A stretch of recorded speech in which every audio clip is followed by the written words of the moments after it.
Até hoje não tem nenhum brasileiro que conseguiu superar o Marechal Rondon em prêmios e titulações internacionais, mundiais. Além de ter sido o único cara que foi indicado na América Latina inteira para um Prêmio Nobel da Paz. Ele foi simplesmente o responsável pela integração desse país. Ele ligou o Rio de Janeiro até o Acre, 3.700 e poucos quilômetros com linhas de telégrafos.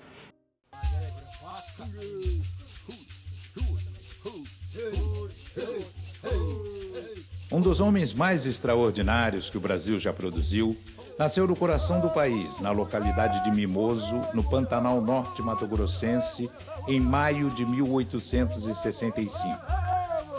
Cândido Mariano da Silva Rondon, o Marechal Rondon. Ele foi o primeiro cara a fazer o mapa do Brasil, a região ocidental toda do Brasil, quem delimitou e colocou marcos de fora a fora e fez a cartografia. E o mapa do Brasil que nós conhecemos hoje se deve a Marechal Rondon. Marechal Rondon, ele simplesmente constituiu o maior acervo de etnografia do mundo. O acervo das cadernetas de Marechal de Rondon até hoje ainda são pouco conhecidas, mas ele publicou dezenas de cadernetas com informação de mineralogia, onde tem potencial mineral, de botânica, de geologia, de hidrografia, de flora, de fauna, que até hoje, praticamente, a maioria dos cientistas ainda não tiveram a dimensão do que era isso. Até a espeleografia, que é uma história de cavernas, ele já estava identificando na sua época. Além disso, Rondon deixou o maior acervo fotográfico e de imagem que se tem conhecimento contemporâneo. Acho que ele tinha a ideia da grandeza do que ele estava fazendo. Então, hoje, se o Brasil se conhece para o seu interior, deve a esse imenso acervo. Se hoje Mato Grosso é o grande agronegócio, é porque alguém foi antes, demarcando os territórios indígenas, sem fazer guerra, sem dar um tiro, sem enfrentar ninguém, sem conflito, demarcou quase que 70% das áreas indígenas que nós temos hoje. Ele foi o cara que criou simplesmente o Serviço de Proteção ao Índio, que hoje é a FUNAI.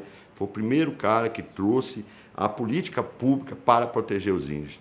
Além disso, ele praticamente é um dos fundadores da empresa de correio e telégrafo do Brasil, porque foi ele que deu toda a funcionalidade integrando o Brasil com os sistemas de comunicação. É por isso que ele é o patrono da comunicação brasileira e ganhou um título que pouquíssimos militares conseguem no Brasil, que é o título de marechal. Então, ele não só pensou na linha telegráfica, ele pensou nas vias também de acesso por terra, de logística, de escoamento e produção. Eu diria que Rondon, na sua simplicidade, enxergou que isso aqui ia ser um dos grandes celeiros de produção de agricultura do mundo.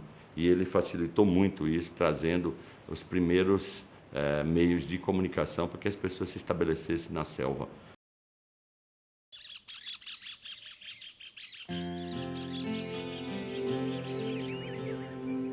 Incomparável jardim da natureza, emoldurado de verdes morrarias, adornado de altaneiros, buritizais e densas cordilheiras de cambarazais, circundado de volumosas baías que escoam para o rio Ibitiraí, o Pantanal do Mimoso, bucólica localidade em que nasci, é o rincão pastoril mais belo da terra de Antônio Jô, do Brasil inteiro, quiçá do mundo. Rondon foi um menino simples aqui de Mimoso, né? De origem da família fundadora da Sesmaria do Morro Redondo. Ele era bisneto do José Francisco Lucas Evangelista e Joaquina Gomes, que são os fundadores de Mimoso, quem recebeu a Sesmaria como donativo, né? Na época das capitanias hereditárias, em 1841. Rondon é uma pessoa que tinha tudo para não dar certo, né? Por quê?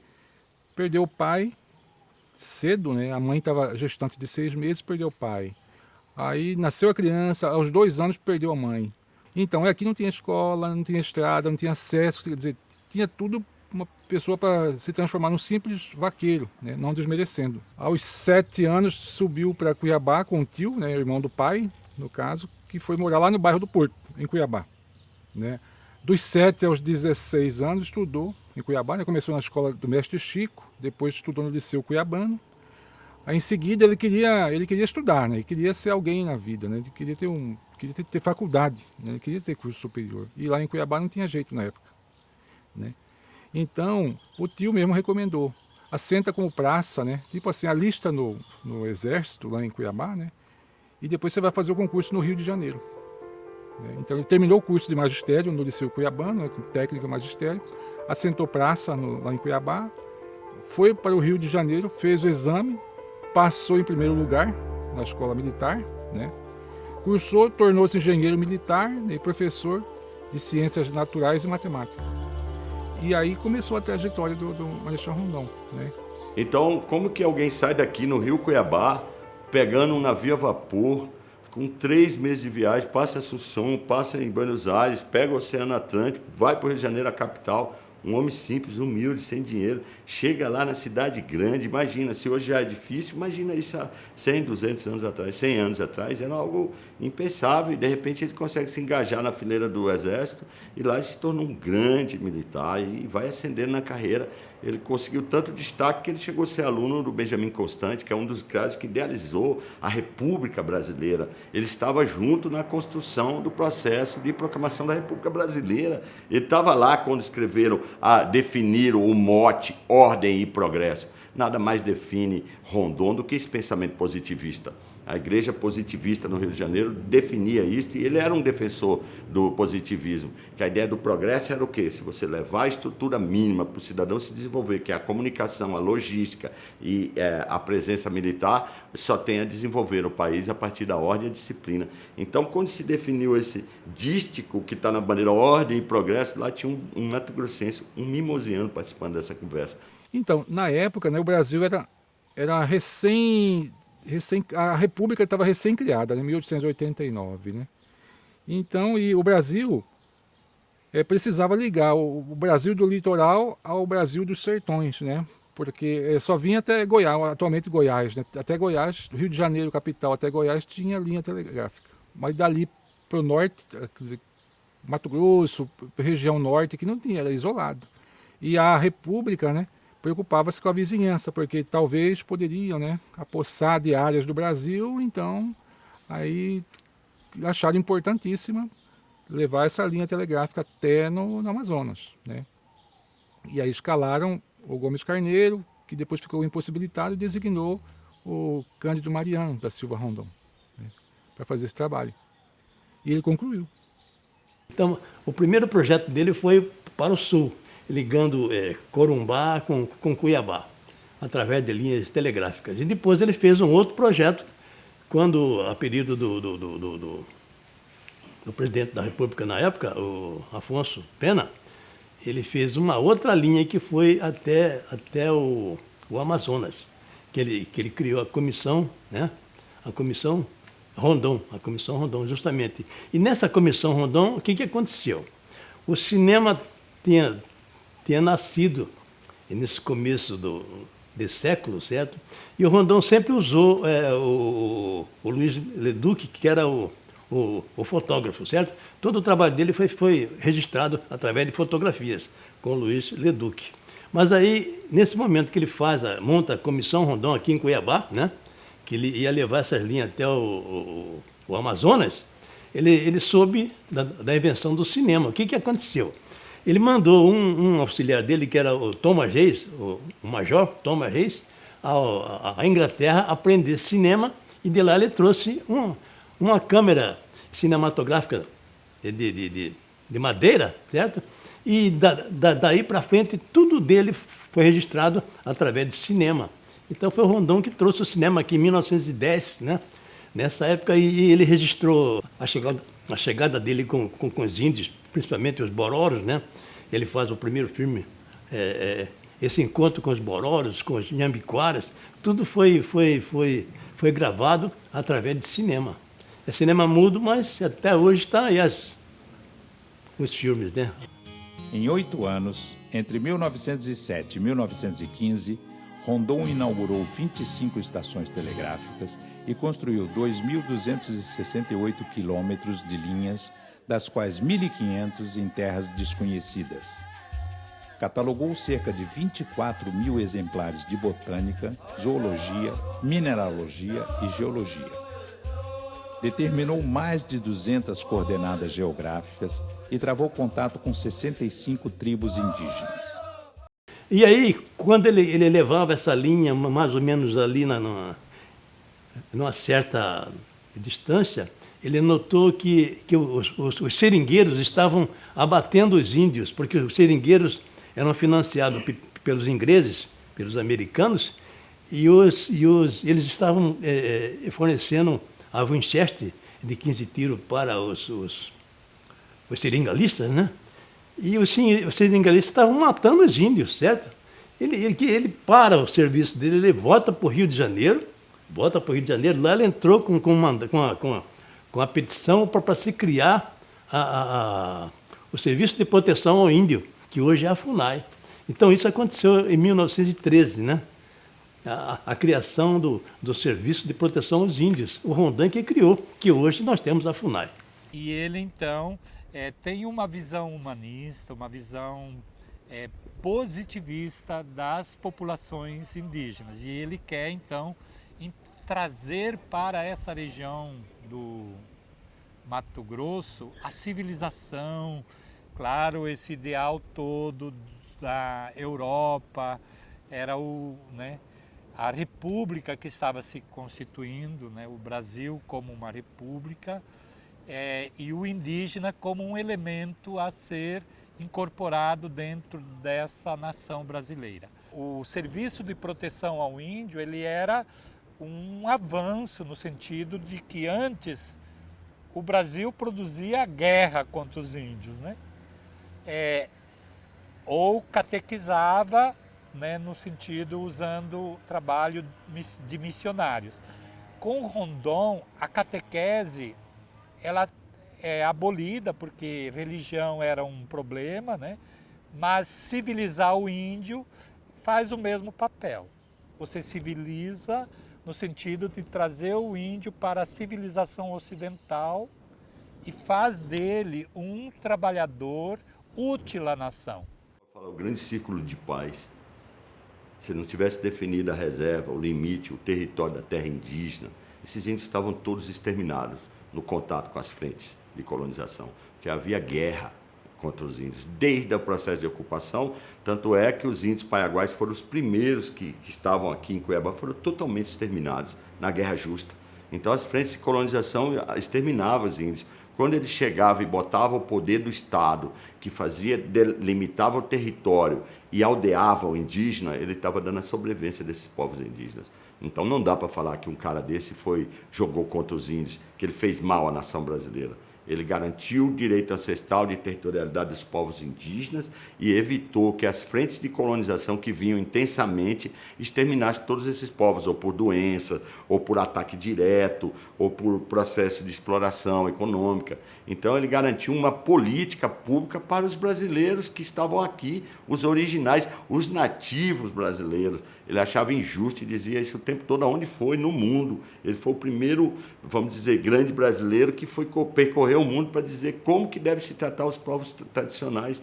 Então, quer dizer, de Colombo, de Colombo, a Pedro Álvares Cabral, a Pascoal Moreira Cabral, que descobriram 3 territórios no mundo, no Novo Mundo, dos 3 grandes, vamos dizer, que estão ligados aqui, ninguém tinha pensado de que esses povos indígenas tinham direito à sua terra e tinham direito à sua integridade cultural e integridade política, humanística. Foi Rondon que foi lá e falou, para aí, isto aqui não serve. Vamos proteger os donos dessa terra, que são os índios. Isto mudou completamente a ideia que se tinha em relação aos povos indígenas e aos povos originários no mundo. Não estou falando foi a partir daí que os Estados Unidos vai repensar seus aldeamentos, suas reservas. A partir daí que os norte-americanos vão ver. Porque o Rondon, nos contatos, ele desenvolveu uma técnica que os norte-americanos não faziam nunca. Ele botava um varal de brindes, né? Pegava um arame, esticava na mata e botava lá facão, botava lá panela, botava lá barbante, botava lá roupa, botava lá um monte de coisas ali que pudesse ser machado, que pudesse servir para aqueles índios, né? E deixava esse varal. Se no outro dia ele fosse lá, depois de uma semana, 2 semanas nesse local, e os índios tivessem deixado flecha, deixado cerâmica, deixado seus cocares, era um sinal de que eles queriam aproximação. Isso chama o processo de contato com os povos indígenas, sempre amistosa. Nunca ele avançou 1 centímetro em relação a esse varal se não tivesse a troca do presente. É o sinal de que poderia aproximar. Então essa postura nova da gente chegar numa Constituição de 88 e pensar que nós podemos conviver com essa diferença e ser bom isso para nós, é um caminho, né? Então a gente, quando critica Rondon, quando critica a missão religiosa dos jesuítas, a gente tem que ter um pouco de cuidado para não ser anacrônico, porque a situação lá no passado era impossível pensar como nós pensamos hoje. E outra coisa muito importante é o seguinte, toda essa linha que foi feita, tanto para o sul, tanto para o noroeste aqui, certo? Que foi a BR-364, foi a rota do Rondon, onde ele levou o posteamento, a linha telegráfica, hoje em dia se tornou rodovias, certo? São BRs, tá? E o Rondon é que abriu essa linha todinha, então isso tudo é interessante, tá? Aconteceu o seguinte, que para homenageá-lo, certo? Deram o nome lá de Rondônia, justamente porque o Rondon que chegou até lá com a comunicação. Em homenagem a ele, foi criado o nome de Rondônia, né? Rondônia, e o caso aqui dessa estação de Rio Vermelho, né? Que recebeu o nome de Rondonópolis, tá? Então isso tudo foi a presença do Rondon e o trabalho que ele fez, em homenagem dele. Essas andanças dele, seja em lombo de burro, seja a pé, seja em embarcação, equivale a quase 2 voltas em torno da Terra. Como se você andasse 2 voltas quase no planeta Terra.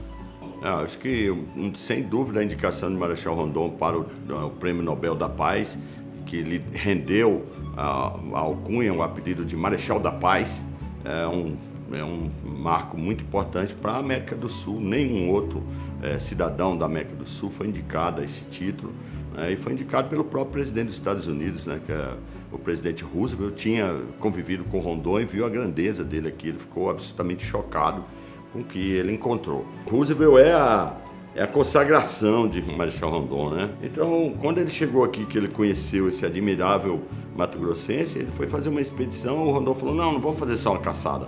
Eu quero que você me ajude a explorar um rio que chamava Rio da Dúvida, que nunca foi navegado por nenhum outro cidadão não índio, né? É ocidental, não índio, né? Ninguém tinha navegado. Tanto é que hoje esse rio maravilhoso que tem em Mato Grosso, chamado Roosevelt, é exatamente pela exploração que houve com o presidente dos Estados Unidos. Então essa grandeza dele de não deixar nenhum homem para trás e nenhum se perder, é que deu essa importância para ele a nível internacional. Chegou lá, o acervo que Rondon produziu desse encontro, que o Roosevelt produziu, criou o Museu de História Natural em Nova York, o único museu com acervo de um país latino-americano, nos Estados Unidos, está lá, uma galeria inteira resguardada só em homenagem a Marechal Rondon. Ler Rondon na perspectiva norte-americana é muito altruísta, muito grandiosa. Quando você vê os autores brasileiros falando, já não é tão grande assim. A gente tem um complexo de inferioridade em relação aos nossos heróis. A gente não gosta de heróis, né? Como se a gente não reconhecesse esses heróis. Chega a ser constrangedor você comparar os norte-americanos olhando a quem foi Marechal Rondon e olhar os mesmos brasileiros falando sobre ele. Um cara que inventou a política de pacificação dos índios para o mundo. Até então, o modelo norte-americano era um modelo ainda de reservas. Foi Rondon que enxergou a ideia de pacificação dos índios, que ele fez o contato. Por isso que ele era o Marechal da Paz, que ele criou aquela frase célebre, né? Morrer se preciso for, matar jamais. Ao leito de morte, suas últimas palavras, presenciadas por Darcy, foram: amor, ordem e progresso. E ele morreu dizendo as diretivas positivistas: os vivos são cada vez mais dirigidos pelos mortos. Ele morreu dizendo as diretivas do catecismo positivista. E foi para o cemitério São João Batista, no foi sepultado, e eu fiz a oração fúnebre do Rondon.